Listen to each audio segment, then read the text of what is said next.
Le Tchad est en transition et le Tchad a décidé de s'engager sur un chemin de réconciliation avec tous les acteurs. Tchad be furancɛ fanga la ani Tchad y'a latigɛ ka bɛnkan sira dɔ daminɛ ni ko ɲɛnajɛla bɛɛ ye. Ni y'a latigɛ ka dɛmɛ nin Tchad nin na min bɛ bɛn, min bɛ kelenya ani min b'a fɛ ka basigi sɔrɔ, min bɛna kɛ ko ɲuman ye bɛɛ bolo. Katugu Tchad bɛ baara kɛ fɔlɔ ni Tchad jamanadenw fɔlɔ de ye.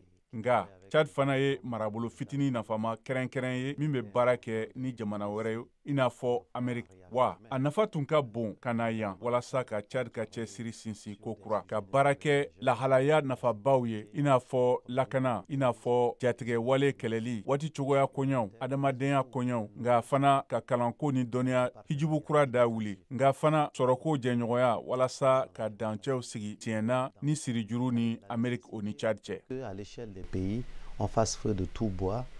Ceux-là doivent aussi trouver à travers ces moments difficiles, je dirais. Wa o la ne kelen ye jamana fanga ɲɛmɔgɔ ye kɛra i n'a fɔ a nafa ka bon ne bolo cogo o cogo ka na yan ka ni ɲɔgɔn falen waati ninnu sɔrɔ walasa ka jɛɲɔgɔnya barikama nafama jusigilan sigi. N b'a fɔ ko kɔrɔtɔko dɔɔni kan k'an dɛmɛ. Avoir un Tchad stable qui va permettre en tout cas de travailler ensemble avec les partenaires sur les enjeux d'intérêt copartagé. En effet, la grosse actualité au Tchad, c'est le décès de Yaya Dillo. Bi kunnafoniba min bɛ Tchad kan o ye fanga garadabagaya Dillo ka fagali ye arabadon min ma sɔrɔla sɔrɔdasi lakanakɛlaw ka girinkajɔ a ka kulu dagayɔrɔ kan N'Djamena kiri ɲɛmɔgɔ ka laseliw la. E bɛ se ka mun de fɔ an ye a kan?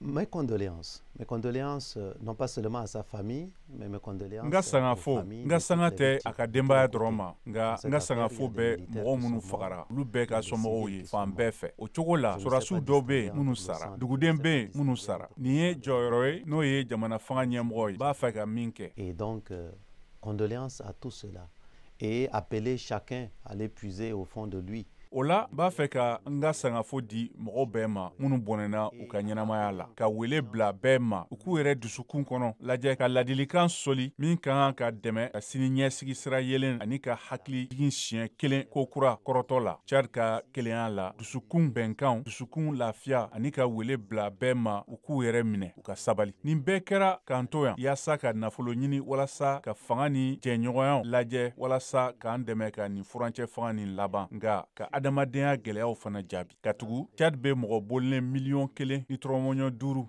ni kɔ bisimila minnu be na politiki gɛlɛyaw kɔfɛ yen ka bɔ a sigiɲɔgɔn jamanaw la Libi ni Sudan an be minnu bisimila kosɛbɛ an ka so. O la Tchad be cogo dɔ la ka nafolo bɔ diɲɛ foroba nafa dɔ la diɲɛ lakanani kama. Que cette humanité ne nous quitte point. Yaya Dillo était accusé d'avoir mené dans la nuit de mardi à mercredi une attaque contre les locaux des services de renseignement. Yaya Dillo tun jalakilen do k'a fɔ ko a ye dankarili kɛ furuba lakana gundo cakɛda o kan tarata sufɛ ka taa se arabadon na. I bɛ se ka perepere latigɛli di an ma a kan wa? De cet événement et de cette mort. L'enquête est toujours en cours. Le procureur a annoncé les gens qui ont perdu leur vie. Sɛgɛsɛgɛli bɛ sen na hali bi. Jalakibaga ye laseli kɛ mɔgɔ minnu bɔnɛna u ka ɲɛnamaya la. Mɔgɔ caman de ko don ani fana sɛgɛsɛgɛli daminɛna. Wa o la nin sɛgɛsɛgɛli nin kuncɛlen bɛna to an k'a dɔn min kɛra ko min tɛmɛna tile damadɔw kɔnɔ sigibolo tun bɛ farati la yɔrɔ minnu na. Jour où des institutions étaient en jeu. Mais au-delà des institutions, des vies humaines. Nga o sigibolo kɔfɛ laban na hadamadenw ka ɲɛnamaya bɔnɛna. Wa o la nin ye ko gɛlɛmanba ye. Nin bɛɛ b'an lase kɔrɔtɔko ma siɲɛ kelen ko kura ka fu siri min ka fɛgɛn ani ka majalan barika bonya walasa ka to an ka basigi bɛɛjɛ fanga kɛnɛ bɔnda la. O yɔrɔ ye ko Tchad jamanadenw n'u ɲɛmɔgɔw ka ɲɛta ye. De renforcer ce qui est fragile afin de nous permettre d'atterrir à l'aéroport de la démocratie, c'est-à-dire le choix des Tchadiens, de leurs dirigeants qui vont répondre à leurs besoins parce que les problèmes des Tchadiens de tous les jours, c'est ça l'essentiel auquel nous devons répondre collectivement. On a vu Yaya Dillo à vos côtés du temps où vous étiez opposant. An ye i ni Yaya Dillo ye ɲɔgɔn fɛ waati min na aw bɛ ngara kan k'a da fanga la ka kɛɲɛ ni sira yɛrɛ min bɛ i n'a ni ɲɔgɔn cɛla la adamadenya yɛrɛ la. I y'a ka saya ni kunnafoni bɛ e bolo cogoya jumɛn na? Je suis chef du gouvernement du Tchad. La mort de n'importe quel Ne ye Tchad jamana fanga ɲɛmɔgɔ ye. Tchad jamanaden o mɔgɔ ka saya ye dusukasiko ye ne bolo. D'ennemis. Il ne peut y avoir que peut-être ponctuellement des adversaires.